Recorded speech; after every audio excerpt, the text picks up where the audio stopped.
very good afternoon and a warm welcome to the Midday News. I am Itai Usaiwevu. Stories making the headlines. Stakeholders urge to focus on the leading role of young people. Airstrikes hit 2 hospitals. And Kama looks forward to meeting the world's best. And now these and other stories in detail.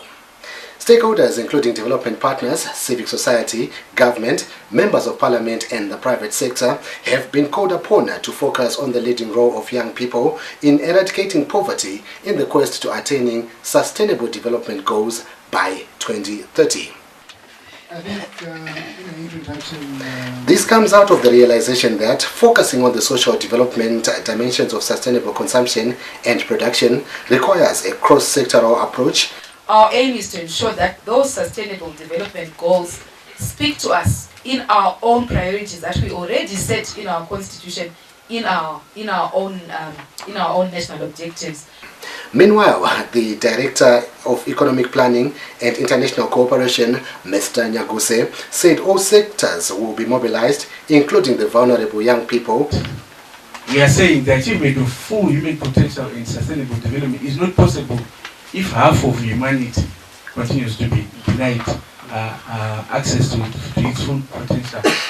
Sustainable participation of young people is necessary when young people are given the guarantee to exercise individual rights and build assets as well as conditions that help them to rise out of poverty. Reporting for Campus TV, I am Itai Usaiwevu. Youths engaged in informal trading have expressed their desire to access government support to grow their entrepreneurship ventures and contribute to the country's economy.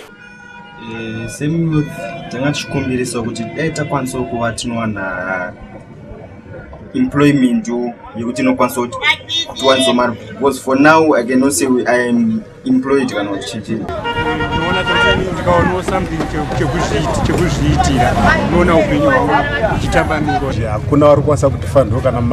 And now let's take a look at news from beyond our borders.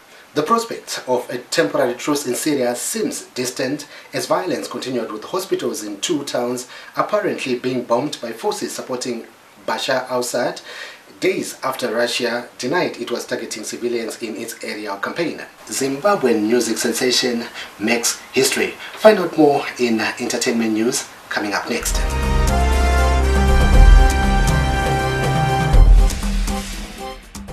Jah Praiser became the first Zimbabwean to win the Listener's Choice Award at the MTV Music Awards held in Johannesburg, South Africa.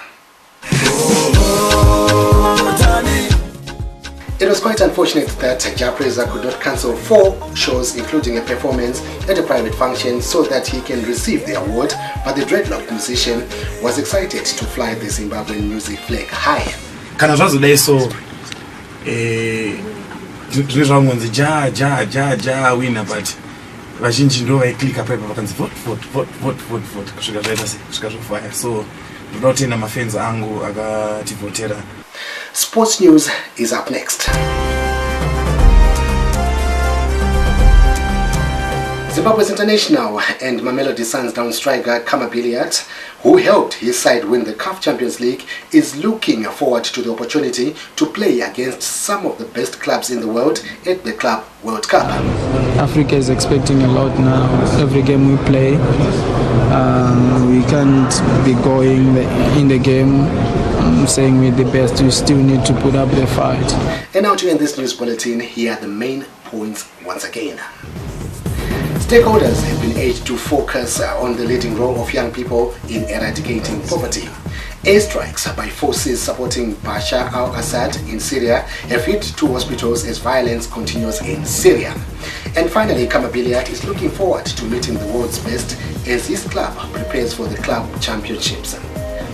That was the Midday News right here on Campus TV. Enjoy the rest of your viewing.